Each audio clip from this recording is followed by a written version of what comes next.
Hello everybody, welcome back to Tavian's World of Reptiles. I hope you all are having a great day. So just doing a little quick update here. You can see back here, we got Shere Khan, and he is in blue right now. I never have to really look at Shere Khan to know when he is getting ready to go into shed, because a few days before, like the last 2 days, I've opened his door and he's not come out.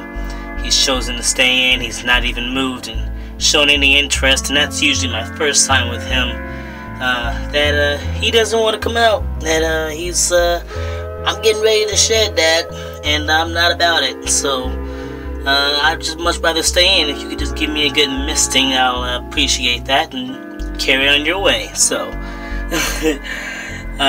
yeah, so he's in blue, and hopefully in a week or two we'll get a nice full shed from him.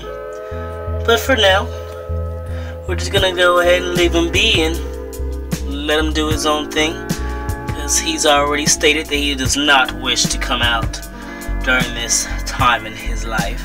So alright, there you guys go, just a little update on Shere Khan back there, who's in blue. You guys take care.